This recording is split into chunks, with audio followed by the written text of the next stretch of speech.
আছে পড়ানো হবে ভ্যাট সংক্রান্ত, কর সংক্রান্ত, কমিশন সংক্রান্ত, ঠিক আছে, এবং তোমাদের বিনিময় বিল সংক্রান্ত এই টপিকগুলোকে ভিভিড টপিক বলে। হিসাব বিজ্ঞানের সাথে এরা কোনোভাবে কানেক্টেড। তা আজকে আমি এই ক্লাসে এই ভিভিড টপিকের আইটেম যেগুলো তোমার ধরাছোঁয়ার বাইরে একটু কঠিন লাগে, উইদাউট ক্যালকুলেটরটা আরো কঠিন লাগে, তো আমি তোমাকে একদম পানির মতো ক্লিয়ার করতে ট্রাই করবো ইনশাল্লাহ। শুরু থেকে শেষ পর্যন্ত কভার করলে তোমার একেবারে পানি হয়ে যাবে ইনশাল্লাহ, ঠিক আছে। আসো, আমরা শুরুতে দেখবো হচ্ছে কোন টাইপের ম্যাথগুলা মুনাফা রিলেটেড, কর রিলেটেড, এই টপিকগুলোকে ক্লিয়ার করব। এই টপিকের প্রথম আলোচনা হচ্ছে আমাদের নিট মুনাফা দেওয়া আছে, বলেছে কর পূর্ব মুনাফা আছে, কর হার আছে, ওকে ফাইন, নিট মুনাফা আছে। প্রথমে আমি একটা বেসিক জিনিস তোমাকে কভার করি, কোশ্চেন থেকে বেসিক এভাবে আমি কভার করবো, বেসিকটা কিন্তু কভার হবে 100%, ওকে ফাইন। প্রথমে তোমাকে তিনটা বক্স দেখাইলাম আমি, নাম্বার 1, নাম্বার 2 এবং নাম্বার 3। এই তিনটা বক্সের একটা স্পেশালিটি আছে, কি জানো? প্রথম বক্সে তোমাকে আমি বলি ভাইয়া, এটাকে আমি বলি কর পূর্ব মুনাফা, তার মানে এখনো কর বাদ দেওয়া হয়নি। বিয়ের আগে মানে কি বিয়ে হয়নি, ঠিক আছে। দেন কর হার মানে কর ধরা হবে। দেন কর বাদ দেওয়ার পরে যেটা পাবো কর পরবর্তী, পরবর্তী, ওকে পরবর্তী বা হচ্ছে এটা রাখলাম নিট মুনাফা, ঠিক আছে, কর পরবর্তী অথবা কি নিট মুনাফা, এটা মাথায় রাখবা, কর পরবর্তী মুনাফা বা হচ্ছে নিট মুনাফা। হ্যাঁ, এখন ইন্টারেস্টিং একটা জিনিস এখানে তোমাকে শিখতে হবে। দেখো ভাইয়া, এই যে কর পূর্ব মানে কর বাদ দিয়ে, ধরো কর পূর্ব 100 টাকা, কর হার হচ্ছে 20%, ওকে ফাইন। দেন তুমি ভ্যাট আর কর কিন্তু আলাদা ভাইয়া, মাথায় রাখবা। এটা হচ্ছে তোমার কি পণ্য ক্রয় বিক্রয়ের সাথে রিলেটেড, কর হচ্ছে সরকারকে দিতে হয় ট্যাক্স টোটাল মুনাফার উপরে। আসো, এই জায়গায় 20% মানে কি, এটা কর পুরো মুনাফা 100, 20% করলে 20 টাকা, দেন বাদ দেওয়ার পরে 80 টাকা। Very important top notch question. এইটার নাম হচ্ছে নিট মুনাফা বা কর পরবর্তী মুনাফা, ঠিক আছে ভাইয়া। আর এইটা হচ্ছে কর পূর্ব, এটা হচ্ছে কর পরিমাণ, ওকে ফাইন। এখানে একটা টপ নচ জিনিস, তাহলে ভাই আমরা পরীক্ষার হলে যে মুনাফাটা দেখি বা আমাদের যে তোমার যে লাভ নির্ণয়ের ক্ষেত্রে, নিট লাভ নির্ণয়ের ক্ষেত্রে যে মুনাফাটা দেখি ওটা হচ্ছে নিট মুনাফা হয়, মানে ওখান থেকে কর কিন্তু বাদ দিই আমরা, ঠিক আছে, একই কথা আর কি। এখানে তাহলে ব্যাপারটা খুব মন দিয়ে বোঝো। তো এখন তোমাকে আমি বলি ভাই, এখানে আছে 200, এইখানে আছে 170, এই জায়গা তাহলে করের পরিমাণ কত? 30 টাকা। ডান। তিনটা সেটআপ মাথায় ঢুকাবা, তোমার জীবনের সব সমস্যা ইনশাআল্লাহ কাভার হয়ে যাবে, ঠিক আছে। আমি তোমাকে বলি ভাই, এখানে আছে 20, এখানে আছে 150, তাহলে কর পূর্ব কত? 170। ক্লিয়ার ভাইয়া? ওকে, এই প্রথমে কর পূর্বটা কিন্তু বেশি থাকে, আশা করি তুমি বুঝতে পারছো। এখানে একটা টুইস্টিং ব্যাপার, এই তিনটাকে ঘিরে সার্কেল তুমি মনে রাখতে পারলে সব ব্যাক ডান। আসো একটা একটা করে কভার করে ফেলে ইনশাল্লাহ। হ্যাঁ, ওকে ফাইন। তাহলে বেসিক জিনিসটা ইনশাল্লাহ তোমার হয়ে গেছে, যে স্যার এতটুকু তোমাকে বোঝাতে পারছে ভাই, এই জায়গাটা কি বেসিক তোমার লাগে। এখন দেখো এখানে কি বলেছে, কর পূর্ব মুনাফা 20,000, আমি দিলাম এখানে 20,000 টাকা কর পূর্ব।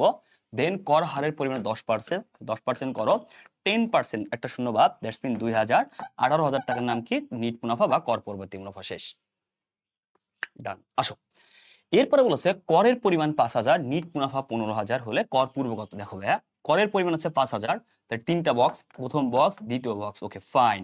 তিনে বুঝাই যাচ্ছে কর পূর্ব কত, তাহলে ভাইয়া কর পূর্ব মানে কি প্রথমটা, এটা বেশি থাকে না ভাইয়া, এটা হচ্ছে 5, এটা হচ্ছে 15, দেন এটা কত ভাইয়া? এটা হচ্ছে 20। টান, ঠিক আছে, পারছো। একটু আস্তে আস্তে যাচ্ছি, সব সব করাবো, কঠিন তো ইনশাল্লাহ। নিট মুনাফা 60%, ভেরি টপ নচ কোশ্চেন। কর পুরো মুনাফা হচ্ছে 20,000, ওকে ফাইন। কর ও করের হার কত, মানে করও চাইছে, করের হারও চাইছে, ভালো কথা, খুবই গুরুত্বপূর্ণ কোশ্চেন। দেখো, তার আগে একটা বেসিক জিনিস দেখো, এই কোশ্চেনের একটা অদলতা বেসিক, মানে তোমাকে আমি বলেছিলাম একটু আগে, মনে আছে যে 100 টাকা দিয়ে হয়, এখানে 20% মানে 20 টাকা, 20% এখানে হচ্ছে 80। আচ্ছা, আমাকে একটা কথা বলো তো, এই জায়গায় এই যে এটা 100-র মধ্যে এটা 20%, তার মানে 20%, তাহলে এইটুকু বাকি টাকা না ভাইয়া, তাহলে বাকিটুকু, এটুকু নাম কি? 80%। আচ্ছা, এই টাকার উপরে 20% করলে 10% আছে এটা, 10%, okay fine, not money, percent 10, তাহলে বাকি 90% আছে এটা। ক্লিয়ার? বুঝতে পারছো? তার মানে কি, এবার যদি তোমাকে আমি বলি, এখানে যা আছে ধরো 50,000 আছে, যা একটা অ্যামাউন্ট, এইখানে যা হয় না কেন, এখানে যদি হয় 30-70%, তাহলে এই করের পরিমাণ কত হবে? কত পার্সেন্ট হবে? 30%। তার মানে এই দুটো মিলেই তো এটা, তার মানে এখানে যা হবে বাকিটুকু এই যে, আবার এখানে যা হবে বাকিটুকু এই যে, ঠিক আছে ভাইয়া? ডান। এবার আসো তাহলে, এত কিছু শেখানোর মানে কি? এর একটাই মানে, এই যে 3 নাম্বার ম্যাথটা আছে, এখানে বলেছে কর হার ও করের পরিমাণ। দেখো ভাইয়া, তাহলে এখানে কি হবে? নিট মুনাফা 60%, এটা 60% দেওয়া, ফাইন। কর পুরো মুনাফা 20, এটা 20,000 টাকা দেওয়া। তাহলে আমাকে প্রথম কথা বলো তো, এই জায়গা পার্সেন্টটা তাহলে কত? কর ও কর হার কত? আচ্ছা, কর হার কত বলো, এটা 60%, এটা কত হবে? একদম সিম্পলি। তাহলে বাকি থাকে 100-র মধ্যে 40%। ফাইন। তাহলে টাকা বের করো। 10% করলে একটা শূন্য বাদ 2000, 40% মানে 4 গুণ। 4 গুণ মানে কত? 4 দুগুণে 8000। ঠিক আছে ভাইয়া? ফাইন। এখন তুমি আমাকে বলো তো এইটা তাহলে কেমনে বের করবা? 1 নাম্বার পয়েন্ট, তুমি এই টাকার উপরে 60% করতে পারো, অথবা এখান থেকে এটা বাদ দিতে পারো। এখানে বাদ দিলে কত? 12000। দেখি পার্সেন্টেজ করি। 10% 2000, 60% 6 গুণ 12000। মিলে গেছে। তাহলে তুমি কি বুঝতে পারছো? তোমাকে এরকম টাইপের প্রশ্ন আসলে আই হোপ তুমি পারবা। ঠিক আছে? আসো। ফার্মের নিট মুনাফা 6000। ওকে, নিট প্রফিট মিন্স এটা আছে 6000, দিলাম বসায়ে। তারপর হচ্ছে কি এত টাকা এবং করের হার 40%। ওকে ফাইন, 40% করের হার। এবং কর হলে করের পরিমাণ কত? টপ নচ কোশ্চেন এটা। ঠিক আছে? করের পরিমাণ চাইছে ভাইয়া, ভালো করে বুঝতে হবে। দেখো তো আমাকে বলো তো, যদি আমার এখানে 40% হয় তাহলে এটা কত পার্সেন্ট? 60%। আমরা সবাই জানি। ঠিক আছে? এখন প্রশ্ন হচ্ছে এখানে তো অপশন থাকবে, রাইট? আমি অপশন লাগবে না, জাস্ট তোমাকে একটু বোঝানো ট্রাই করতেছে, ব্রেন চেক করতেছে। উইদাউট অপশনে পারলে তুমি আমার সব ম্যাথ পারো। দেখো ভাইয়া, এই জায়গায় খেলাটা হচ্ছে এই যে 60%, তার মানে এই জায়গা যে অ্যামাউন্টটা ছিল, প্রথম অ্যামাউন্টটা খেয়াল করো তো। এই প্রথম অ্যামাউন্টটার উপরে সামহাও একটা পার্সেন্টেজ, তার নাম 60%। ওই 60% করলে হবে 6000। আমি কিভাবে বুঝবো কত টাকার উপর পার্সেন্টেজ করলে 6000 হবে? একটু থিঙ্কিং মানে ব্রেনকে একটু আমরা কাজে লাগাইতে পারি। সে ফর দ্যাট তুমি ধরো 6000, তাহলে এখান থেকে একটু বেশি হবে। তাহলে মানে 10,000 টাকার উপর তুমি 60%, 10,000 টাকা 60% করলে কত? একটু আন্দাজের করার ট্রাই করি। স্যার এরকম আন্দাজে কত করবো? 2-3টা করলে হয়ে যাবে। এর থেকে একটু বেশি অ্যামাউন্ট নিবা। ঠিক আছে? 10% করলে 1000, 60% 6000। মিলে গেছে, রাইট? স্যার যদি না মেলে তুমি 15,000 ট্রাই করো। 15,000 দিয়ে ট্রাই করো, 20,000 দিয়ে হয়ে যাবে ইনশাল্লাহ। এই 2 থেকে 3টা আইটেম ট্রাই করলে হয়ে যাবে। এর বেশি থাকে না। 6000-এর বেশি কিন্তু। Okay fine. তার মানে এখানে 10,000 টাকা হয়েছে অ্যান্সার। তো এটা 40% করলে 4000। এটা হচ্ছে অ্যান্সার। ওকে, যদি এখানে চাইতো তাও হইতো। তার মানে আমি তোমাকে একটা প্রশ্ন দিয়ে 2টা আইটেম, একটা হচ্ছে কর, আচ্ছা কর পূর্ব, 2টাই বের করে শিখাইছি। ডান? তাহলে তোমার আর কোনো সমস্যা থাকবে না, কোনো প্রবলেম থাকবে না ইনশাল্লাহ। আসো। ওকে, আর একটু হার্ড ক্যালকুলেশনে যাবো আমরা। একটু হার্ড কোয়েশ্চেন কি দেখো, মন দিয়ে বোঝার ট্রাই করি সবাই একটু কাইন্ডলি। এখানে বলা হয়েছে যে 10% হারে কর প্রদান, তার মানে করের প্রদান হচ্ছে 10% হারে। ওকে, প্রদানের পর, তার মানে কর প্রদানের পর। Okay good. একটি প্রতিষ্ঠানের মুনাফা এত টাকা, কর প্রদানের পর মুনাফা, দ্যাটস মিন কর পরবর্তী। Very top notch question. বলেছে প্রদত্ত কর কত। ওকে, প্রদত্ত কর কত দেখো। এখন আসো, কর প্রদানের পর মানে কর পরবর্তী। ঠিক আছে? তাহলে 3টা বক্সের মধ্যে কোন বক্সে আনসার দেওয়া আছে? 10% কর দেওয়া আছে, দেন এখানে দেওয়া আছে 45,000। ফাইন, খুব ভালো কথা। বলেছে কি ভাইয়া? করের পরিমাণ কত? এই টাকাটা আছে, রাইট? একই কোশ্চেন, এখানে 10% যদি হয় তাহলে এখানে এটা কত? 90%। Okay fine. তাহলে ভাইয়া তোমাকে বল 90% সেটা, 90% সমান সমান 45,000 টাকা। ওকে, বুঝতে পারছো কি বলছি? তার মানে তুমি আমাকে বলো ভাইয়া তাহলে আমি এখন কি করব? খুব ভালো কোশ্চেন করছো এটা তুমি আমাকে। ঠিক আছে ভাইয়া, তাহলে এখন আমি আসলে কি করব, আমার কি করা উচিত, রাইট? প্রথমত এখানে অপশন থাকবে, রাইট? তাহলে অপশন তো থাকবে, তাহলে অপশন না থেকেও যদি আমি তো করাইতে পারি, আর অপশন দেখো তোমাকে করাবো 2টা স্টেপে। নাম্বার 1, তোমাকে একটু আগে বলেছিলাম এই ম্যাথের ক্ষেত্রে ভাইয়া 90%, তার মানে 45,000 90%, 90% মানে 45,000। ওকে ফাইন, আমরা একটু ট্রাই করে দেখি তো। এর থেকে একটু বেশি নিই। আচ্ছা আমি 50,000 ধরি। তাহলে 50,000-এর উপরে যদি আমি 90% করি, কারণ 45,000 থেকে একটু বেশি নিতে হবে না ভাই, আমি 46 নেবো, একেবারে এত কম নিবা? তার মানে ভাইয়া 10% করলে একটা সময় 5,000, 90% কিন্তু 45 মিলে গেছে। ভাই আপনি কি জানেন না ভাই, আমি দেখে বুঝে যাই আর কি। হ্যাঁ, এটা না হলে তুমি 55 নিতা, 60 নিতা, হয়ে যেত ইনশাল্লাহ। ঠিক আছে ভাইয়া? ওকে আসো, 90 খান 45 হয়ে যাচ্ছে। তার মানে ভাইয়া এখানে 50,000 টাকা কি ছিল? এই যে আসল টাকা। মানে এই আসল টাকার উপর 90% করলে যে, তাহলে এবার 10% মানে কত? এই টাকার উপর 10% মানে 5,000। এটা হচ্ছে করের পরিমাণ। ভাইয়া যদি অপশনে কি থাকতো? 6,000, 4,000, 5,000, 10,000। ভাই আমি কিভাবে করতাম জানো? খুব মন দিয়ে শুনো। অপশনে থাকলে এখানে আমি বসাতাম। তাহলে এখানে কত? ধর 6,000, তাহলে 6,000 আর 45,000 51,000 মিলাতাম। তাহলে এখানে 51,000 হইতো। 51,000 10% করলে কি 6,000 হতো? হতো না। মানে বোঝনি? আবার বোঝাই তোমাকে। অপশন দেখে দেখে এভাবে ধরো 6,000 থেকে আনসার ধরে নিলাম। তাহলে 6,000, 45 আছে 51। এবার আবার 51 10% করলে 6,000 হবে না? হবে না। তাহলে 5,000 ধরো। তাহলে ভাই 5, তাহলে ভাই 45 আর 5 এই যে 50, 50 কত? 10% করলে 5। বুঝেছো? অপশন দেখে করাটা সোজা। আমি ধরো অপশন ছাড়া শিখাইছি, তুমি বেশি লিজেন্ড, তুমি বেশি কি আরো পারবে। ওকে আসো, বলা হয়েছে কোম্পানি কর পূর্ব হচ্ছে ফাইন, কর পূর্ব দেওয়া আছে এবং কর পরবর্তী মুনাফা। আর মাথা নষ্ট। ওকে, কর পরবর্তী এবং কর পূর্ব দুটাই দেওয়া আছে, হ্যাঁ। তাহলে এই দেখো, কর পূর্ব হচ্ছে আগেরটা আর কর পরবর্তী হচ্ছে পরেরটা, ঠিক আছে। ঠিক আছে, কর চাইছে ভাই, একটা সহজ জিনিস দেখতো, কর পূর্ব হচ্ছে এটা, মানে প্রথমটা হচ্ছে এটা 2 লাখ, আর কর পরবর্তী হচ্ছে এটা 1,70,000, দুইটা ডিফারেন্স কত? 30,000 টাকা। এই 30,000 টাকা মাঝখানে কর। এখন যদি এখানে বলে কর হার চেয়েছে, ইয়াস, তাহলে করের টাকা পাইছে আমি, রাইট। ভাই ভালো করে বুঝো, করের টাকা পাইছে, হার চাইছে, তা বলতো এটা হচ্ছে প্রথম টাকা, রাইট। কর পূর্ব, কর পরবর্তী এটা হচ্ছে কি কর। তো কত টাকার উপরে 30% করলে এটা, সরি, 2 লাখ টাকার উপর কত পার্সেন্ট করলে 30,000? আসো, ভেরি ইম্পর্টেন্ট হতে পারে তোমার জন্য, না পারলে তুমি হচ্ছে এই দেখো 2 লাখ, এখানে এটা হচ্ছে কর কত? 30,000, তার মানে আলটিমেটলি টাকা চাইনি কত পার্সেন্টেজ। যদি আমার অপশন থাকে এরকম 10%, 20%, 30%, মিলাবো। 10% করলে কি হয় না, 15% করলে কি হয়ে গেছে, হয়ে গেছে না ভাই? ওকে, 10% করলে 20,000, তাহলে 15%, 5% 10, 30, তাহলে এখানে 15% হয়ে যাচ্ছে। অপশন করে করতে পারো, অথবা তুমি এরকম করতে পারো, রিটেনে আসে কখনো কোনো পরীক্ষায়। দেখো তুমি এখানে বলা হয়েছে 20,000, 10% করো আন্দাজে 20,000, ওকে হয় না, একটু বাড়াও, 15% বাড়াও, 10, 15, 20, 30-এর মধ্যে হয়ে যাবে, 30-এর বেশি সাধারণত থাকে না। আই হোপ তোমাকে আমি অপশন ছাড়া এবং অপশন সহ দুটোতে শিখাইতে পারছি। ওহ, এখন আসো তোমাকে সেবা কমিশন, তাহলে করের ঝামেলা আলহামদুলিল্লাহ ক্লোজ। ইনশাল্লাহ এতটুকু পারলে আর কোনো রকম সমস্যা থাকবে না, হ্যাঁ। কমিশনের ক্ষেত্রে কি, কমিশন কে পায়? মূলত কমিশন নিট মুনাফার উপর দেওয়া হয়। নিট 2 ভাবে কমিশন দেওয়া হয়, একটা বলে চাষ করার পরবর্তী, একটা চাষ করার পূর্ব। তাহলে কমিশনের 2টা আইটেম থাকবে, এবং এই কমিশনটা পায় কে? ব্যবস্থাপক, ঠিক আছে ভাইয়া। এবং কে পায়? ব্যবস্থাপক। ব্যবস্থাপক 2 রকম কমিশন পায়। এক হচ্ছে, খুব মন দিয়ে পড়ুন, 2 রকম, একটা হচ্ছে চার্জ কমিশন, চার্জ করার পরবর্তী মুনাফা, চার্জ করার পরবর্তী মুনাফা, ওকে ফাইন। আরটা হচ্ছে চার্জ করার পূর্ববর্তী মুনাফা, ঠিক আছে, পূর্ববর্তী মুনাফা, ওকে ফাইন। পরবর্তী আর পূর্ববর্তী দুইটা স্টেপ। এবং আরেকটা হচ্ছে কি, সাধারণভাবে, সাধারণ জাস্ট কমিশন পাবে, আর কিছু না, হ্যাঁ। 3টা ওয়েতে দেওয়া হবে কমিশন। তাহলে ভাই কমিশনের স্টেপগুলো ক্লিয়ার। সাধারণভাবে যদি করা হয়, সাধারণ, একদম সাধারণ নরমাল নিয়ম, স্বাভাবিক ব্যাপার। কি বলে দেখো, যদি কখনো বলা হয় স্বাভাবিকভাবে কমিশন দেওয়া হয়েছে, একদম ন্যাচারাল, এখানে কোনো কি প্রবলেম নাই, ঠিক আছে। জাস্ট মানে ব্যাপারটা কেমন ন্যাচারালি আর কি হবে, হ্যাঁ। ওকে, এরকম যে ভাইয়া আমি একটু তোকে করাই, 10% কমিশন পাবে ব্যবস্থাপক নিট লাভের উপরে, নিট লাভের উপর, ঠিক আছে।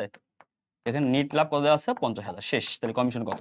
একদম সিম্পল না ভাই, কমিশন হচ্ছে 50,000 গুণ হচ্ছে 10%, শেষ। তাহলে কমিশন হচ্ছে তোমার 5,000 টাকা। তাহলে কমিশনের প্রথম স্টেপ ডান, একদম ন্যাচারাল কথা থাকবে, ওকে, এটা নিয়ে কোনো সমস্যা নেই। এবার আসো এখানে চাষ করার পরবর্তী এবং চাষ করার পূর্ববর্তী, খুব মন দিয়ে বুঝবা। এই কোশ্চেনটা খেয়াল করো তো, ব্যবস্থাপকের কমিশন চাষ করার পরবর্তী নীতি। তাহলে কমিশন, কমিশনের কথা কি বলছে? আচ্ছা, সিঙ্গেল কমিশন চার্জ করার পরবর্তী, চার্জ করার পরবর্তী। এবার আসো কত পার্সেন্ট? 10%, ওকে। এবার আসো মন দেব, এখানে প্রশ্নে কি দেওয়া আছে? নিট লাভ দেওয়া আছে। আচ্ছা, নিট লাভ যে কথা, খুব মন দিয়ে বুঝতে হবে, ঠিক আছে। নিট লাভ যে কথা, আবারও বলতেছি, নিট লাভ যে কথা, ওই যে মনে আছে করের ক্ষেত্রে বললাম পরবর্তী, চার্জ করার পরবর্তী, সে কথা না ভাইয়া। নিট লাভ যে কথা, চার্জ করার পরবর্তী সে কথা, কর পরবর্তী, মানে এক কথা নিট লাভ মানে কি সবকিছু বাদ দিয়ে আর কি। তার মানে নিট লাভ যে কথা, চার্জ করার পরবর্তী, পরবর্তী নট পূর্ববর্তী, কারণ নিট লাভ মানে অ্যাকচুয়াল লাভ, ঠিক আছে। তাহলে পরবর্তীকে বোঝায়। দেখো তো এই জায়গায় কথা বলছে ও কমিশন নিবে হচ্ছে পরবর্তী নিট লাভের উপরে, এখানে টাকাও আছে, নিট লাভ বা পরবর্তী নিট লাভ মিলে গেছে, ওকে ফাইন। আসো দ্বিতীয় কথা কি, এখানে কমিশন নিবে চার্জ করার পরবর্তীর উপরে, মানে নিট লাভটা হতে হবে, ও বলছে আমি পরবর্তী নিট লাভের উপর কমিশন নিব, ঠিক আছে। নাম্বার 1, টাকা আছে কি পূর্ববর্তী নিট লাভ, এই তো ঝামেলা। তার মানে টাকা আছে পূর্ববর্তী, সে নিবে চার্জ করার পরবর্তী, তাহলে পরবর্তী নিট লাভ। এখানে চার্জ করার পরবর্তী নিট লাভের উপর নেবে, টাকাও আছে কি নিট লাভ বা পরবর্তী লাভ, পরবর্তী নিট লাভ, একই কথা। তাহলে মিলে গেছে, প্রথমটা কি মিলে গেছে, রাইট। প্রথমটা মিলে গেছে, মিলে যদি যায় সাধারণ নিয়ম, মিলে গেলে সাধারণ, তাহলে 40,000 টাকার উপর কত হবে? 10%, শেষ। তাহলে ভাই মিলে গেলে সাধারণ নিয়ম, কথা কি ক্লিয়ার? মিলে গেলে সাধারণ, আর মিলে না গেলে অসাধারণ নিয়ম। ভাই এটা কি বললেন? এখানে পরবর্তী, এখানে বলেছে পূর্ববর্তী লাভ মেলেনি, ওকে, অসাধারণ নিয়ম। অসাধারণ নিয়ম পরে শিখাচ্ছি, আগে সাধারণ নিয়ম শেষ করি। এবার আসো ধরো এখানে কি বলেছে, খুব মন দিয়ে বুঝবা, ঠিক আছে। এখানে বলেছে পরবর্তী, আর এখানে বলেছে কি, ভাই ভালো করে বুঝো, এই যে পরবর্তী পূর্ববর্তী, ওকে ফাইন। এখন বলো এখানে বলেছে পূর্ববর্তী, ধরে নাও পূর্ববর্তী, তাহলে এখানেও আছে পূর্ব। কমিশন থাকে কি চার্জ করার পরবর্তী থাকে, পরবর্তী থাকে, এবং নিট লাভ নিট লাভ ওকে বা পরবর্তী লাভ, পরবর্তী লাভ দুটো থাকে, তাহলে এটা কি সাধারণ নিয়ম, মিলে গেল, ঠিক আছে ওকে ফাইন। তাহলে কমিশন থাকে চার্জ করার পূর্ববর্তী, পূর্ববর্তী থাকে, এবং নিট লাভ এটাও থাকবে কি জানো, পূর্ববর্তী থাকবে। ওকে ফাইন, মিলে গেল, এটাও কি সাধারণ নিয়ম। তাহলে ভাইয়া এই দেখো, এই যে মিলে গেলে সাধারণ নিয়ম।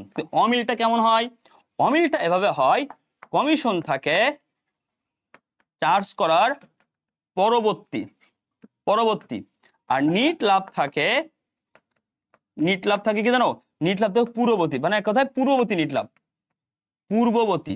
ওকে পূর্ববর্তী লাভ, ক্লিয়ার, কি লাভ, পূর্ববর্তী লাভ, বুঝতে পারছো। অমিল।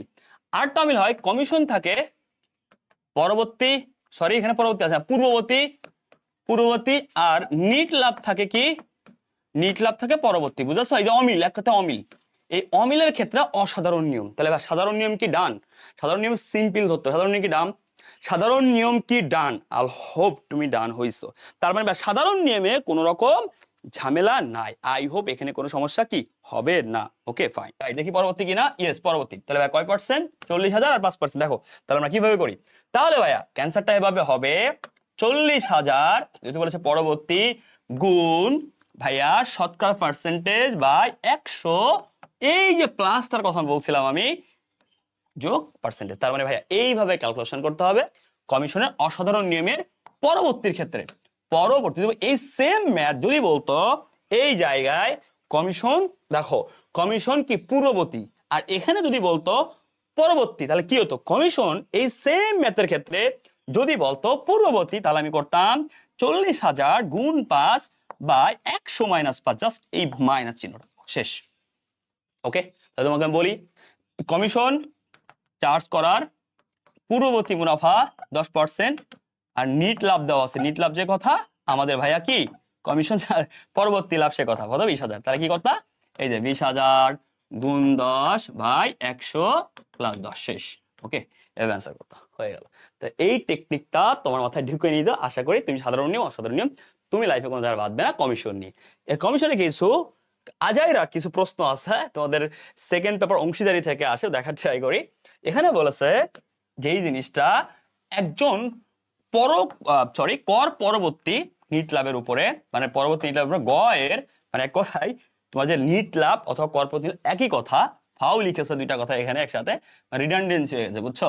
ঘ এর জন্য নির্ধারিত 5%-এ সে পায় 2,000। তার মানে ভাই গ সে নিট লাভের উপরে একটা কমিশন নেয়, সেই কমিশন হচ্ছে 5%-এর টাকা হচ্ছে 2,000।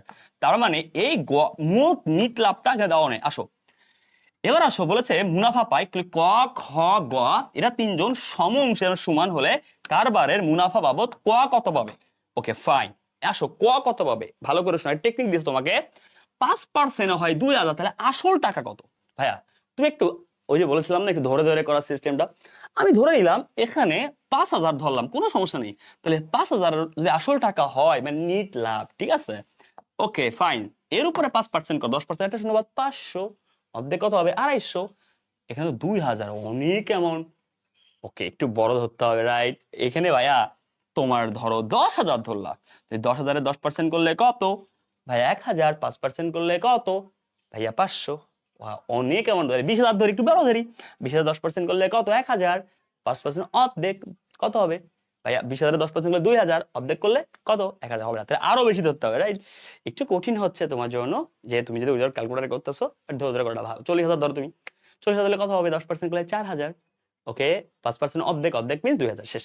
তার মানে ভাই 40,000 টাকা আছে এখানে, এটা নিট লাভ। ওকে এবার আসো তো এই নিট লাভটা টোটাল, তাহলে ক খ গ তিনজন সমান অংশীদার, ওকে কোনো প্যারা নাই, খুব মন দিয়ে বুঝবার, ঠিক আছে এখানে কি কোনো প্যারা নাই। আসো এখন এই জায়গা যদি কোনো প্যারা না থাকায় খুব মন দিয়ে বুঝতে হবে, এই টাকাটা 40,000 টাকা ভাগ হবে কয় ভাগে, 3 ভাগে।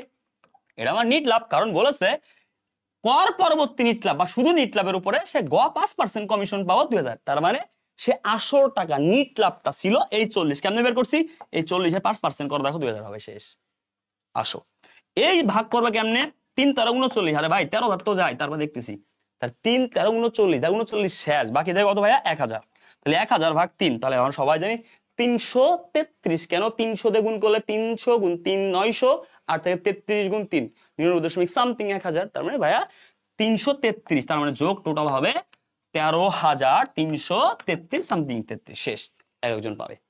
এখন কে পাবে ক কারণ সবাই সমান যদি বলতো এখানে যে নিট লাভ কত নিট লাভ কত ওকে ফাইন নিট লাভ কত ভাইয়া 40,000 শেষ বুঝতে পারছো কি বলছি হয়ে যেত ঝামেলা ক্লোজ। আসলে দুই রকম কোশ্চেন আসতে পারে।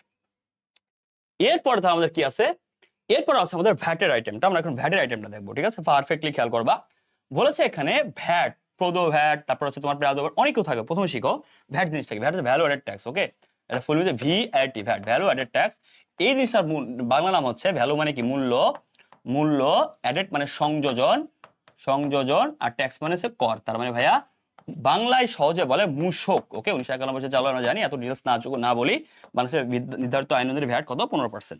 ভ্যাটের দুইটা প্রসেস হয় নাম্বার ওয়ান বলে পণ্যের মূল্যের উপর আচ্ছা পণ্যের মূল্যের উপর স্বাভাবিক যে মূল্য থাকবে তার উপরে একটা ভ্যাট থাকে মানে তুমি একটা প্রোডাক্ট কিনছো কিছু কিছু রেস্টুরেন্টে যাও না বা ভালো ভালো ভিআইপি যে শোরুমে ওখানে ওর উপর ভ্যাট দিতে হয় যা কিনবা তার উপর একটা ট্যাক্স ধরে তোমাকে ঠিক আছে 2% 3% এরকম। আর একটা আছে ভ্যাট সহ তুমি অনেক জায়গা থেকে কিনো না পণ্য সেখানে কি থাকে ওই দামের মধ্যে ভ্যাটটা থাকে তোমার অতিরিক্ত ভ্যাট লাগে না। স্বপ্নে কিন্তু আগে 5% ভ্যাট এক্সট্রা ছিল এখন উঠাই নিচ্ছে ব্যবসা চলে না তাই এখন ওদের ভ্যাট সহ বিক্রি হয় দেখবা লেখা থাকে ভ্যাট সহ। তারপর ধরো একটা প্রোডাক্ট ভ্যাট সহ বিক্রি হয়েছে 11,500 তার এখানে বা 11,500 এর মধ্যে ভ্যাটটা আছে তো একটা আছে ভ্যাট একটা 18 টাকা আর একটা প্রোডাক্ট বিক্রি হয়েছে তোমার ধরো 10,000 এর উপরে ভ্যাট দিতে হবে তাহলে উপরে আলাদা ভ্যাট হবে তাহলে একটা ভ্যাট সহ মানে ওই টাকার মধ্যে ভ্যাট আছে আর একটা আছে পণ্যের মূল্যের উপরে ভ্যাট মানে কি ওই টাকার উপর এক্সট্রা ভ্যাট ধরতে হবে। এই ভ্যাট দুই প্রকার একটা ক্রয় ভ্যাট একটা আছে বিক্রয় ভ্যাট ওকে ক্রয় ভ্যাট মানে কি ক্রেতা বহন করে তাহলে ক্রয় ভ্যাট কি ভ্যাট আমাদের আয় না ব্যয় না একটা আছে ক্রয় ভ্যাট একটা আছে বিক্রয় ভ্যাট ক্রয় ভ্যাট আর বিক্রয় ভ্যাট হচ্ছে দায় ওকে কারণ যিনি বিক্রি করেন তার কাছে থাকে সরকারকে দিতে হয় বিক্রয়টা চলতি দায় ক্রয় ভ্যাট একটা চলতি সম্পদ আমাদের জন্য আয় না ব্যয় না সরকারের জন্য একটা অন্যতম রাজস্বের খাত ওকে ভাই তাহলে ভ্যাট আমাদের জন্য আয় না ব্যয় না এটা চলতি সম্পদ ক্রয় ভ্যাট বিক্রয় ভ্যাট চলতি দায়। আসো এবার তাহলে এখানে কি বলছে এখানে বলছে প্রদ ভ্যাট কত তাহলে প্রদ ভ্যাটের দায় তার মানে বিক্রয় ভ্যাট কত 100% বলবে দেখো মানে বের করতে হবে উদ্বৃত্ত হিসাবে ক্রয় হচ্ছে 1,000 টাকা ভ্যাট প্রদান করলে ওই পণ্য বিক্রয় করে 1300 টাকা ভ্যাট আদায় করা হলো তার মানে ব্যাপারটা আছে এরকম পণ্য বিক্রয় করে 1300 টাকা ভ্যাট আদায় করা মানে এই যে একটা পণ্য তুমি হচ্ছে কি করছো 1,000 টাকা দিয়ে কিনছো ওকে ফাই দেখো পণ্য এত টাকা ভ্যাট প্রদান করে দেখো কোনো প্রতিষ্ঠান পণ্য ক্রয় করে 1,000 টাকা ভ্যাট দিয়েছে এবং পণ্য বিক্রি করে সে এত টাকা ভ্যাট আদায় করলো তার মানে আলটিমেটলি ক্রয় বাবদ সে ভ্যাট পেয়েছে 1,000 টাকার এবং পণ্য বিক্রি করেছে ভ্যাট পেয়েছে 1300 তার মানে এখনো তার কোন পাশে ভ্যাটটা বেশি ক্রয়ের পাশে 1,000 ক্রয় মানে সম্পদের পাশে আর বিক্রয়ের পাশে মানে বিক্রয় বাবদ হচ্ছে 1300 তার মানে বিক্রয় মানে দায়ের পাশে তাহলে বিক্রয় ভ্যাট দায় দ্যাটস মিন এখনো তার বিক্রয় পাশে ভ্যাটের উদ্বৃত্ত আছে 300 দ্যাটস মিন প্রদ ভ্যাট বা ভ্যাটের উদ্বৃত্ত 300 কোন পাশে উদ্বৃত্ত ক্রেডিট পাশে কেন ক্রয় ডেবিট বিক্রয় ভ্যাট ক্রেডিট বিক্রয় ভ্যাটের দায় দায়ের পাশে বেশি 300 উদ্বৃত্ত ডান। এখন আসো তোমরা যে এইচএসসি তে অনেকগুলা পড়ছিলা ভ্যাটের উদ্বৃত্ত নিয়ে অনেক ঝামেলা ছিল আমি জানি সেটা আমি একটু ক্লিয়ার করি তার আগে দেখো যদি বলা হয় পণ্য আর ভ্যাটটা ধরা হয় পণ্য সব খরচ যোগ করার পর ধরো পণ্য ক্রয় তারপরে কি নিট ক্রয়ের উপরে বা নির্বিক্রয়ের উপরে ক্রয় পরিবহন তারপরে মজুরি খরচ ফের সব ক্যালকুলেশনের পর লাস্টে ভ্যাট দিতে হয় বুঝছো ধরো তুমি আগে ভ্যাট ধরলা এবার সরকারে তোমার দিতে হবে কি সরি তোমার পণ্য ফেরত দিতে হবে ধরো তোমার সরকার লস পণ্য ফেরত দিছো তুমি ভ্যাট ধরছো আগে তাহলে তোমার ওই পণ্যের যেটুকু ফেরত দিছো ওর ভ্যাট দেওয়া গেছে লস না তাই ভ্যাট লাস্টে তো পণ্য ক্রয় 10,000 টাকা এর উপরে ভ্যাট কত পার্সেন্ট ধরো ভ্যাট হচ্ছে 15% ঠিক আছে ভাই ওকে ফাইন। এবার আসো এই 10,000 টাকা ভ্যাট 15% দ্যাটস মিন কি এই 10,000 টাকার উপরে তোমার 15% ভ্যাট ধরতে হবে 10% মানে একটা শূন্য বাদ ওকে দেখো 10% একটা শূন্য বাদ দিলে কত 1,000 আর 5% মানে কত 1,000 অর্ধেক 500 দ্যাটস মিন 1,500 টাকা হচ্ছে কি ভ্যাট এটা ক্রয় ভ্যাট। এবার আসো সেম কোশ্চেন যদি বলা হয় ভ্যাট সহ ওকে কত পার্সেন্ট 15% ভ্যাট সহ ক্রয় কত হবে 11,500 এই জায়গা কি করবা তুমি তাহলে এই টাকার উপরে 15% ধরবা না যতই পার্সেন্টেজ বলুক ভ্যাট সহ বললে তোমার 11,500 টাকার পার্সেন্টেজ করা যাবে না সেটার ক্ষেত্রে ভ্যাট সহ বললে ভ্যাট বের করার টেকনিক আমরা জানি 11,500 গুণ 3 ভাগ 23 অনেকে বলে 11,500 গুণ 15 ভাগ 115 এটারও একটা আলাদা টেকনিক আছে 15 ভাগ 115 এটা কাটাকাটি করলে 3/23 হয় আমি তোমাকে এই সূত্রতে যাবো না কারণ এটা ক্যালকুলেটরের প্রসেস এটা বাদে তোমাকে আমি করাবো ঠিক আছে ভাইয়া ওকে ফাইন। তাহলে আমি তোমাকে কেমনে করাবো এই গুণ বাদে ভালো করে দেখো তোমাকে বলা হলো 11,500 তুমি সারা জীবন করে আইছো 15/115 ভাগ করে ভ্যাট বের করছো। এখন যেভাবে করবা এরকম যে অ্যামাউন্ট থাকবে এখানে দুইটা অংশ ভাগ করবা, একটা রাউন্ড ফিগার একটা আলাদা ফিগার। রাউন্ড ফিগার ধরো এখানে 10, আলাদা ফিগার হচ্ছে কত 1500। তার মানে 10,000 টাকার উপরে তুমি 15% করো তো, 10 থেকে 10% করলে 1000, 15% 1500 হয়ে গেল, শেষ, মিলে গেছে। উত্তর স্যার আমি কেন ধরো, আমি তো রাউন্ড ফিগার 11,000 করতে পারি, ওকে ডাজন্ট ম্যাটার, তুমি 11,000 করো আর বাকি থাকতেছে কত 500। তুমি দেখো তো এই 11,000 উপরে 15% করলে হয় 500, উত্তর হচ্ছে না।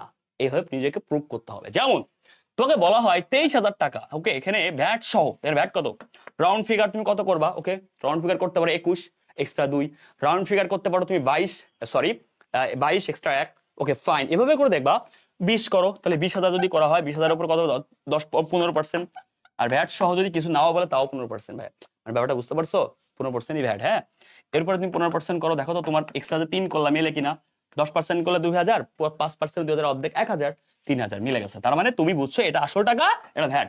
তাহলে ভ্যাট সহ বললে উইদাউট ক্যালকুলেটরে তুমি সিস্টেম শিখছো কিভাবে ভ্যাট বের করতে হয় এবং কিভাবে তোমার কি আসল টাকা বের করতে হয়, ওকে। আবার যদি সিম্পলে বলে পণ্য ক্রয়ের পর ভ্যাট বা বিক্রয়ের পর ভ্যাট, সেটা তুমি পারোই, ওকে। আসো এবার আসো এই কোশ্চেন গুলা তাহলে কেমন থাকে, 15% ভ্যাট সহ 23,000, তার মানে এখানে তুমি বুঝেই গেছো 23 এর মধ্যে রাউন্ড ফিগার আছে 20 আর 3, অলরেডি প্র্যাকটিস করা ফেলছি, তুমিও পারবা ইনশাল্লাহ। তাহলে ভাই 20,000 টাকা আছে আসল, 3,000 টাকা ভ্যাট, পণ্য ক্রয় এটা ক্রয় ভ্যাট। 46,000 টাকার পণ্য বিক্রয় করা হলে চলতি হিসাবে ভ্যাট, চলতি হিসাবে উদ্বৃত্ত কত, আচ্ছা ক্রয় ভ্যাট প্রথমে কত, ক্রয় ভ্যাট হচ্ছে তোমার 3,000 পাইছি, বিক্রয় ভ্যাট তাহলে কত 46, তাহলে এখানে তুমি করতে পারো ভাই 45 আর 1,000 টাকা কি 1,000 টাকা এক্সট্রা, তাহলে 45 এ 15% করলে কি হবে, হবে না। তুমি 40,000 টাকা ধরো, তাহলে 40,000 টাকা ধরো কি রাউন্ড ফিগার, 6,000 টাকা এক্সট্রা, তাহলে 40 এর 10% করলে কত 4,000, 5% অর্ধেক, 4 অর্ধেক 2, দ্যাটস মিন 6, মিলে গেছে। 40,000 টাকা এক্সট্রা মানে রাউন্ড ফিগার আর 6,000 টাকা ভ্যাট, ওকে। এভাবে তোমাকে করতে হবে 6,000 টাকা। দেখো তো বিক্রয় ভ্যাট 6, ক্রয় ভ্যাট 3, তার মানে বোঝাই যাচ্ছে বিক্রয় ভ্যাটে 3,000 টাকা বেশি আছে, এটা উদ্বৃত্ত। আর বিক্রয় ভ্যাট মানে কি ভ্যাট চলতি হিসাব, কোন জের, বিক্রয় ভ্যাট দায়, দায় মানে কোন জের ভাইয়া, দায় মানে হচ্ছে ক্রেডিট জের, তার মানে ভাইয়া এই বিক্রয় ভ্যাট ভ্যাট চলতি হিসাবে ক্রেডিট জের, ওকে, বা দায়ের পাশে যাবে শেষ। আর ক্রয় পাশে বেশি হলে, ডেবিট পাশে বেশি হলে কই যেত, চলতি সম্পত্তির পাশে, ওকে ফাইন। এবার আসো এখানে কি আছে এই কোশ্চেনটা খেয়াল করো একটু কষ্ট করে, এই কোশ্চেনটা একই, ওকে ফাইন, একই কোশ্চেন, জাস্ট কালার চেঞ্জ। আশা করি তুমি এটা পারবা। ভ্যাট নিয়ে ইনশাআল্লাহ আর কোনো সমস্যা থাকবে না, দুইটা স্টেপে শিখাইলাম। তারপর একটু দেখো এখানে আছে দু একটা কোশ্চেন, 15% ভ্যাট সহ পণ্য করে এত টাকা, বিক্রয় ফেরত এত টাকা, ওকে বিক্রয় ভ্যাটের পরিমাণ কত টাকা, খুব ভালো কোশ্চেন। দেখো এখানে এখানে বিক্রয় হবে, ওকে এটা বিক্রয় করে নাও, বান। এখন দেখো ভ্যাট সহ বলেছে, খুব গুরুত্বপূর্ণ কোশ্চেন, ঠিক আছে ভাই। এখানে 15, এটা কেটে দাও, 15% ভ্যাট, জাস্ট তোমাকে জাস্ট নরমাল প্র্যাকটিস জন্য বলতেছি, বিক্রয় এত টাকা, ওকে ফেরত। তাহলে এই যে এটার মানে তোমাকে বোঝাতে যাচ্ছি তুমি আগে নিট বিক্রয় বের করবে, ওকে নিট বিক্রয় বের করে তারপরে ভ্যাট ধরবে। তার মানে 40 বাদ দাও 10 থাকে 30, এর উপরে করা 15%। স্যার যদি ভ্যাট সহ বলে, ভ্যাট সহ বলে অ্যাকচুয়াল টাকায় থাকে, ঠিক আছে। তোমাকে যেভাবে বলছে এভাবে করবা, এটা কাটিং, এটা কি ভাই কাটিং, আশা করি ডান। এবার আসো এখানে কি আছে, এখানে আছে পণ্য ফেরত, এই যে এখানে একটু কাটিং করে এখানে ফেরত নিয়ে নাও, ওকে ফাইন, আশা করি এখান তুমি পারবে, ঠিক আছে ভাইয়া, ওকে জাস্ট একই নিয়ম হয়ে যাবে। এখন আসো এখানে যদি ভ্যাট সহ থাকে, ওকে ফাইন, তো ভ্যাট সহ কত পার্সেন্ট, ওই যে 15 বা 115 এই সিন না করে নরমালি করবা, বুঝতে পারছো, এখান থেকেও তুমি নরমালি করবা, ওকে ফাইন। তাহলে ভ্যাট সহ কাটিং করে তুমি জাস্ট পণ্য এটা ক্রয়, তাহলে ক্রয় আর ক্রয় ফেরত, 40 থেকে 50 থেকে 10 বাদ দাও 40, ওকে এরপর কত পার্সেন্ট ভাইয়া 15% নরমাল, শেষ। এটা স্কিপ করো, তোমার জন্য ভালো হবে, ওকে ফাইন। কারণ ভ্যাট সহর ক্ষেত্রে আগে যা শিখাইছে এই ম্যাথ থেকে ইনশাআল্লাহ প্রশ্নগুলো আসবে, এই যে এগুলা, ওকে এর থেকে এক্সট্রা লাগবে না। এই যে এগুলা করছো কি কি আসবে তাহলে, স্বাভাবিকভাবে ভ্যাট, অস্বাভাবিকভাবে কি, অস্বাভাবিকভাবে হচ্ছে 15% ভ্যাট সহ, ভ্যাট সহ বললে পার্সেন্টেজ থাকলে কোনো খানা নেই, আর এটা চলতি হিসাব। তাহলে ভাই এখান থেকে টপ নচ কোশ্চেন, মনে করো স্বাভাবিকভাবে যে ভ্যাটটা আছে 15% দিয়ে তোমাকে ধরতে বলবে 1, দেন ভ্যাট সহ বলবে 2, 3 নাম্বার হচ্ছে তোমার কি বলবে ভ্যাট ডেবিট জের, মানে ডেবিট পাশে কত যাবে, বা বা সম্পত্তি পাশে কত যাবে, সম্পত্তি পাশে ক্রয় ভ্যাটটা যাবে, ঠিক আছে। 2 নাম্বার হচ্ছে ক্রেডিট পাশে অথবা দায়ের পাশে, ক্রেডিট পাশে অথবা দায়ের পাশে, আর হচ্ছে কি ভ্যাট চলতি হিসাবের কি উদ্বৃত্ত, ওকে ভ্যাট চলতি হিসাবের উদ্বৃত্ত যাবে, শেষ। এই হচ্ছে ভ্যাটের টোটাল প্রসেস। আর ভ্যাটটা হচ্ছে নিট, নিট ক্রয় অথবা নিট কি বিক্রয়ের উপর, ঠিক আছে ভাই, নিট ক্রয় অথবা নিট বিক্রয়ের উপর ধরতে হবে। আশা করি এখানে তোমার কোনো সমস্যা কি থাকবে না। এরপর আমাদের যেটা আছে বিনিময় বিল, খুবই টপ নচ কোশ্চেন এটা, খুব ইজি, বাট ব্যাপারটা অনেক মানে জোস আর কি। তোকে বলা হয়েছে 1000 টাকার একটি নোট, মানে প্রাপ্য নোট, প্রাপ্য বিল, তারপর বিনিময়, এই ব্যাপারগুলো কি সব তো বিনিময় বিল একটা অংশ, তাই না ভাইয়া? এই দেখো, এই 6 মাস একটা মেয়াদ, সুদের পরিমাণ হচ্ছে 15%, বলেছে মোট সুদের পরিমাণ কত। তাহলে আমরা এই কোশ্চেনটা দেখবো, এখানে 3 বছর বলেছে, ঠিক আছে? তার মানে কি, তুমি যে কোনো টাকার পার্সেন্ট 1 বছর পাবা, এটার উপর 10% করলে কত হবে? 2000। এটা 1 বছরের সুদ, কারণ কোনো কিছু না বললে যে কোনো টাকার উপরে 1 বছরের সুদ পাওয়া যায়। 3 বছর মানে কি, গুণ 3 শেষ। কত ভাইয়া? 3 দুগুণে 6000। আসো, এরপরে কোশ্চেনটা কি আছে দেখো ভালো করে। 20% হারে সুদে, 20% সুদের হারে 1200 টাকার মূল্যের 120 দিন বলেছে। তাহলে মোট সুদ কত? এই যে একটু আগে তোমাকে এই কথাটা আগে বলেছিলাম, দিন বললে কেমন হবে, দিনের মতো করে, মানে এক কথা যেই লাও সেই কত, বলতে বলতে বলে কি খেটে গেল সেটা। তাহলে এই জায়গা তাহলে তুমি কি করবে, জাস্ট কি বের করবে, ভাগ দিয়ে গুণ করবে, শেষ। তাহলে ভাইয়া এখানে 120%, তার মানে 1200 টাকার উপর কত পার্সেন্ট করো প্রথমে? 1200 টাকার উপর কি করো ভাইয়া? 1200 টাকা প্রথমে করবা 20%, ঠিক আছে? দেন তারপরে তুমি ভাগ দিবা কত দিয়ে ভাইয়া? ভাগ দিবা 360 দিয়ে, গুণ দিবা কত দিয়ে ভাইয়া? গুণ দিবা 120 দিয়ে। ডান। তাহলে এটা হচ্ছে বিষয়, এখান থেকে আমরা ইনশাল্লাহ পারবো, আমাদের আশা করি আর সমস্যা হবে না এই পার্সেন্টেজ। এরপরে আমরা যেখানে যাব, খুব মন দিয়ে খেয়াল করো, 360 আমি বারবার বলেছি কিন্তু ভাইয়া 360টা হচ্ছে কেন, কারণ তোমার হিসাব বিজ্ঞানের ক্ষেত্রে ডে হিসাবে 360 ধরা হয়, ঠিক আছে ভাইয়া? এটা কিন্তু প্রথম থেকে বলে আসছি। আসো, এখানে কি আছে? বাট্টার পরিমাণ। ধরো তুমি একজনের কাছ থেকে একটা প্রাপ্য নোট পাইছো, ঠিক আছে? বাট্টা কিভাবে হয় বলি। এই প্রাপ্য নোটটা তুমি 120 দিন বা 200 দিন মেয়াদ, এখন তোমার দেরি সহ্য হচ্ছে না। তুমি যা বলছো, ব্যাংক ভাই আমার দেরি সহ্য হচ্ছে না, আমার এই নোটে তো 10,000 টাকা আছে, তো ব্যাংক তুমি আমারে একটা কাজ করো, এখন 120 দিন বা 200 দিন বাকি, তুমি আমারে আগে আগে টাকাটা দাও, তুমি ওই লোকের কাছে তুলে নিও। ব্যাংক কি করলো? তোমাকে 10% কম দিলে, কম দিয়ে সে কিছু প্রফিট করলো, ওই লোকের কাছ থেকে মেয়াদ শেষে তুলে নিল। ব্যাংক তোমার দায়িত্ব নিল টাকাটা উঠানোর। এটা হচ্ছে কি বাট্টা করণ। 3 মাস মানে তার আগে স্বীকৃতি এত টাকার, 3 মাস মেয়াদি, 3 মে তারিখে, আচ্ছা 3 মার্চ, মার্চ মার্চ মার্চের থেকে এপ্রিল, মার্চ থেকে কি, মার্চ থেকে এপ্রিল, এপ্রিল 1 মাস, এপ্রিল থেকে মে। Okay fine. এখানে আদেশটা কর্তৃক 5% হারে বাট্টা করা হলে বাট্টার পরিমাণ কত টাকা? খুব ভালো কথা। এখানে ভাইয়া খুব গুরুত্বপূর্ণ সহকারে খেয়াল রাখো, মূলত মাস কয়টা ইউজ হয়েছে? মার্চ থেকে মে। ভাইয়া মার্চ থেকে এপ্রিল 1 মাস, এপ্রিল থেকে মে 2 মাস, তার মানে ভাইয়া 5000। কিন্তু এর মেয়াদ ছিল কত? 3 মাস টোটাল। কিন্তু 2 মাসের মধ্যে কি করা হয়েছে ভালো করে শোনো, 2 মাস করতে কি 2 মাসের মধ্যে ভাঙানো হয়েছে, ঠিক আছে ভাইয়া? টোটাল মেয়াদ 3 মাস। এর উপরে কয় পার্সেন্ট ভাইয়া? এই যে 5% হারে, 5% মানে কত? 10% মানে কত? 500, 5% অর্ধেক 250।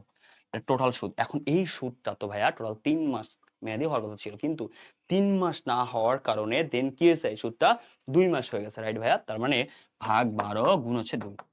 ক্লিয়ার? এখন ভাগ 12 গুণ 2 আমাকে ক্যালকুলেশন করতে হবে, করলে ইনশাআল্লাহ কি হয়ে যাবে, বুঝতে পারছো? তাহলে 12 দিয়ে ভাগ দাও, এটাকে 2 দিয়ে গুণ করো। তাহলে মোটামুটি 12 দিয়ে ভাগ দিলে হচ্ছে তোমার 12 গুণ 10 হলো 120, 12 গুণ 20 240। Okay fine. তার মানে 12 গুণ কি 12, এর মধ্যে কয়বার যায়? মোটামুটি 20 অথবা 21 বার যায়, তাই না ভাইয়া? একটা ধরলে হচ্ছে, পরে তুমি ক্যালকুলেশন অপশন দেখবা, মিলাইলে হবে 1 2, ডিফারেন্সটা হবে না, তুমি পারফেক্টলি হিসাব করলে গুণ 2 দাও, তাহলে 41 40 বা 41 এরকম হবে, ঠিক আছে? এটা অপশনে পাওয়া। এখন আসো, বেক্সিমকো লিমিটেডের সিটি ব্যাংকের নিকট থেকে 2006 সালে 1 সেপ্টেম্বর, তারিখটা ইম্পর্টেন্ট এই ডেটগুলোর ক্ষেত্রে, 12% হারে 28,500 টাকার নোট স্বাক্ষর করে 1 বছর মেয়াদি ঋণ গ্রহণ করলো। তার মানে ভাইয়া এটা হচ্ছে আমার টাকা, এটা হচ্ছে 12%, 1 বছর মেয়াদ। 6 সাল, 6 সাল মানে কত ভাইয়া? 6 সালের কত ভাইয়া? দেখো 6 সালের সেপ্টেম্বরে, 6 সালের ডিসেম্বর, তাহলে সেপ্টেম্বর অক্টোবর নভেম্বর ডিসেম্বর, মানে 4 মাস। এটা একটা খুব গুরুত্বপূর্ণ। তারিখের নোটের সুদ কত ভাইয়া? দেখছো এই যে একটা বড় মেয়াদ ছিল, কিন্তু ভাই এখানে কি হয়েছে, মেয়াদের আগে কি করা হয়েছে? মেয়াদের আগে ভাঙানো হয়েছে, বুঝতে পারছো? মেয়াদের আগে কি করা হয়েছে ভাইয়া? ভাঙানো হয়েছে। এই যে ঝামেলা শুরু, রাইট? তাহলে মেয়াদের আগে যদি ভাঙা, তাহলে কি হবে এটা তুমি জানো, আমিও জানি ভাইয়া। ওই যে সুদটা বের করে ওই তারিখে ভাগ দেবো, শেষ। এর আগের মতো কোশ্চেন। তো এই টাকার উপর কি করবো? কত পার্সেন্ট ভাইয়া? কত পার্সেন্ট? 12% করবো। 12% করে কি করবো? 12 দিয়ে ভাগ দিব, then এখানে কয় মাস, এই মাস দিয়ে গুণ দেবো, শেষ। কারণ সে 12 মাসের সেপ্টেম্বর 1 তারিখ নিয়েছিল, সে 4 মাসের মধ্যে ভাঙে ফেলছে, 4 মাসের। ওকে, এই তারিখ অলরেডি বুঝে গেছো তুমি আশা করি, বাট এই ক্যালকুলেশনটা একটু জটিল, এটা আসলে তোমার জন্য পারফেক্ট না, বাট তারপর তুমি পারবা চেষ্টা করলে, বাট তোমাকে দেখাই দিলাম আর কি। ভালো। এই বিলের মেয়াদ পূর্তির তারিখ, ভেরি ইম্পর্টেন্ট কোশ্চেন। মিম 24 এপ্রিল তারিখে জনাব উৎপলের নিকট থেকে 4,500 টাকার 45 দিন মেয়াদি একটি নকশিদার। ভাই দেখো খুবই গুরুত্বপূর্ণ কোশ্চেন। নাম্বার 1, সে কি 24 এপ্রিল, তাহলে এপ্রিল 24 এপ্রিল 24/04 এই তারিখে সে এই তারিখ থেকে 45 দিন মেয়াদি, নিলে এই মেয়াদ পূর্তির তারিখ মানে মেয়াদ কবে শেষ, তার মানে এখান থেকে শুরু করে আগামী 45 দিন। ক্লিয়ার? আগামী 45 দিন। ভাইয়া এটা কি কনসেপ্ট কি ক্লিয়ার হচ্ছে কেন? তার মানে এখান থেকে শুরু করে আগামী কয়দিন ভাইয়া? আগামী 45 দিন। এখান থেকে শুরু করে কত হয়? আগামী কি 45 দিন। কেন ভাইয়া? কারণ 45 দিন মেয়াদ। তাহলে ভাই এইখানে হিসাবটা তাহলে কিভাবে হবে? খুবই গুরুত্বপূর্ণ কোশ্চেন। হিসাবটা কিভাবে ভাইয়া? দেখো তুমি বলতো এপ্রিল মাসের 24 তারিখে নেওয়া হয়েছে, রাইট? তাহলে এপ্রিল মাস আর কয় দিন বাকি আছে বলতে পারবা? 24, 25, 26, 27, 28, 29, 30। তাহলে এপ্রিল মাস 30 তারিখে না ভাইয়া? কি করতে? জানুয়ারি, ফেব্রুয়ারি, মার্চ, এপ্রিল। জি ওকে, তাহলে এপ্রিল মাসে কয়দিন বাকি আছে ভাইয়া? দেখো এপ্রিল, তার মানে জিরো স্যার, মানে এপ্রিল মাস এখানে বাকি আছে কয়দিন? 6 দিন। ভালো করে শোনো, 6 দিন। আচ্ছা বলো তো মে মাস কি 31শে মে না?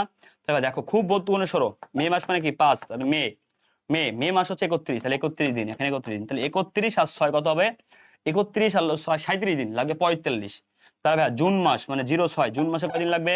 কয়দিন লাগবে ভাইয়া? পুরোটা নেওয়া যাবে না, 37, তাহলে 37, 38, 37, 38, 39, 40 আর 5, তাহলে 8 দিন লাগবে। তাহলে এই মাসে 8 দিন। ক্লিয়ার? দেখো তো ভাইয়া টোটাল 45 দিন হয়েছে কিনা একটু খেয়াল করি ভাইয়া। টোটাল কি 45 দিন হয়েছে? হয়েছে। তার মানে ভাইয়া 8 দিন মানে কত? জুনের 8 তারিখ। জুনের 8 তারিখ। ক্লিয়ার? 8 দিন মানে জুন 8 তারিখ শেষ। বুঝতে পারছো? এই টোটাল কত? 6, 41 আর 8, ও ভাইয়া 45 দিন। বুঝতে পারছো? আসো আবার বুঝো। 2008 সালে 1 মার্চ, মার্চ মাসের 1 তারিখে 3 মাস মেয়াদ বলে দেও একখানা বিল প্রস্তুত করা। 3 মাস। ওকে, বিলের মেয়াদ পূর্তির তারিখ ও পরিশোধের তারিখ কত তারিখ হবে? দেখো এই জায়গাটা সেম টু সেম কোশ্চেন। দেখো মেয়াদ পূর্তির তারিখ বের করো। 3 মাস মেয়াদি ভাই। দাও মার্চ মাসের 1 তারিখ, ভালো করে শুনো। তাহলে মার্চ মাসের 1 তারিখে নেওয়া হয়েছে, রাইট? তাহলে ভাই মার্চ মাসে কবে নেওয়া হয়েছে? 1 তারিখে নেওয়া হয়েছে। এখন অলতো মার্চ মাস থেকে শুরু করে সামদিকে আগাও। সো একটু ভালো করে দেখার ট্রাই করো, বুঝার ট্রাই করো। মার্চ মাস থেকে শুরু করে আগাও। তাহলে মার্চ মাস থেকে আগালে 3 মাস পর পর 1, 2, 3। তাহলে ভাই মার্চ, এপ্রিল কি মে। তাহলে মার্চ, এপ্রিল এবং কি মে। তাহলে মার্চের থেকে এপ্রিল 1 মাস, মানে মার্চ মাস পুরো। এপ্রিল মাস, মে। তাহলে মে মাসের শেষ অথবা জুনের 1, তাহলে দুইটা তারিখ দিয়ে দাও তুমি এখানে। 1 দিতে পারো মে মাসের কি 1 তারিখ, 31 তারিখ, অথবা জুনের কি 1 তারিখ। ক্লিয়ার ভাইয়া? কত ভাইয়া? মে মাসের 31 তারিখ অথবা জুনের 1 তারিখ দেওয়াটাই বেটার। এটা দিতে পারো, কোনো সমস্যা নেই। ক্লিয়ার? কেন দিবা বলতেছি।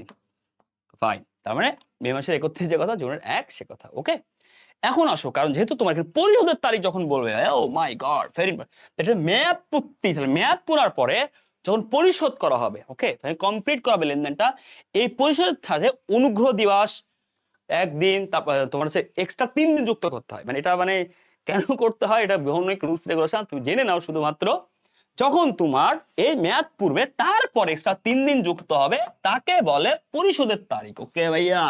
তাহলে ভাইয়া জুনের 1 এর সাথে যুক্ত 3, তাহলে জুনের 4 তারিখ হচ্ছে পরিশোধ। ডান। ক্লিয়ার কথা? আশা করি তুমি বুঝে গেছো। জুনের 4 তারিখ কি ভাইয়া? পরিশোধের তারিখ। জুনের 4 তারিখ কি 3 দিন কি যুক্ত হবে, সাথে কি হবে ভাইয়া? পরিশোধের তারিখ কি হবে? যুক্ত হবে 3 দিন। তার মানে এটা হচ্ছে টোটাল কি জুন মাসের 4 তারিখ পর্যন্ত কি মধ্যে পরিশোধের তারিখ দেওয়া হবে। ঠিক আছে ভাইয়া? Okay fine. Clear clear clear. Okay done. আসো তারপরে দেখো 60 দিন মেয়াদের পর দেও একখানি বিল 10ই জুন 2008 তারিখে ইস্যু করার স্বীকৃতি করে। এক্ষেত্রে বিলটির পরিশোধের তারিখ কোনটি হবে? দেখো 60 দিন পর একটি বিল 10ই জুন 2008 তারিখে ইস্যু করা হয়। 60 দিন পর দেব, মানে 60 দিন পর দিবে 10ই জুন। তাহলে এবার দেখো 10ই জুন দেওয়া হয়েছে। ওকে, তাহলে আমরা 10ই জুন থেকে 60 দিন হিসাব করুন। 10 জুন হিসাবটা করতে হবে ভাইয়া। 10ই জুন থেকে কি হিসাব শুরু হবে, রাইট? তো 10ই জুন, তো 10 জুন, জুন মাসে তাহলে কয় তারিখ হবে? জুন মাসে 10 দিন, 10 দিন, তাহলে জুন মাসে আছে 30 দিন। ওকে, জুনের 30 দিন আছে, তাহলে জুন জুলাই এবার যাবো। সরি, জুন মাসে আছে 20 দিন, তাহলে জুলাই। আচ্ছা জুলাই কত মাস? জানুয়ারি, ফেব্রুয়ারি, মার্চ। জুলাই তোমার সবাই জানে। জুলাই, জুলাই কত মাস ভাইয়া? জুলাই হচ্ছে জুন মাসে, জানুয়ারি, ফেব্রুয়ারি, মার্চ, এপ্রিল, জানুয়ারি, ফেব্রুয়ারি, মার্চ, এপ্রিল, মে, জুন। Okay fine. তাহলে কয়দিন থেকে ভাইয়া? 10ই জুন। তো 10 তারিখ থেকে শুরু করে ওখানে কত আছে? 10 তারিখ থেকে 20। আচ্ছা ওকে ফাইন। তারপরে ওখানে কত আছে? জুলাই আছে 31। ওকে, তাহলে জুলাই, তারপরে কি আছে? অগাস্ট। অগাস্টে কয়দিন লাগবে ভাইয়া? অগাস্টে লাগবে, অগাস্টে লাগবে জুলাই, জুন, জুলাই, অগাস্ট। হ্যাঁ, অগাস্টে লাগবে হচ্ছে 7, 31 আর 51, 8, 9 দিন। Okay fine. 10ই জুন থেকে কত হবে? 10ই জুন থেকে শুরু হয়। 60 দিন পর একখানি বিল 10ই জুন 2008। আচ্ছা ওকে ফাইন। তাহলে এবার দেখো এখানে তাহলে কত হবে তোমার? আরো 8 দিন। হ্যাঁ তাই না ভাই? আরো 8 দিন। ইয়েস, আরো 8-9 দিন। তাহলে এই 9 দিন সেপ্টেম্বর পর্যন্ত চলে, জুন, অগাস্টে চলে যাবে। এই তো হয়ে গেল। ওকে, যেই তারিখ হবে এর সাথে যুক্ত হবে কি ভাইয়া? এসে যুক্ত হবে আরো কি এক্সট্রা কয়দিন? 3 দিন, মানে পরিশোধের তারিখ বলে। ঠিক আছে ভাইয়া? ওকে, অনেক দোয়া, ভালো থাকো, সুস্থ থাকো, লাভ ইউ অল, এবং ইনশাআল্লাহ ভালো কিছু হবে। বেস্ট অফ লাক, হ্যাঁ, বেস্ট অফ লাক। আমাদের দোয়া করো। আর আমাদের যে কোনো বই পেতে বা অ্যাডমিশনের যে কোনো হেল্প পেতে 01706080602 এই নাম্বারে কল করো, হোয়াটসঅ্যাপ করো, বা এল পেজে এসএমএস দিতে পারো ভাইয়া। আর আমাদের অনেক ফ্রি ক্লাসগুলো আছে, ইউটিউবে দেখতে পারো। এবং এই যারা ছোট ভাই বোন আছে তাদেরকে বলো আমাদের যে কোনো বই পেতে accountinglab.com ভিজিট করো, বা কোর্স পেতে ভিজিট করো, যে কোনো ফ্যামিলি সমস্যা হলে আমাদের এখানে করো। আসসালামু আলাইকুম, আল্লাহ হাফেজ।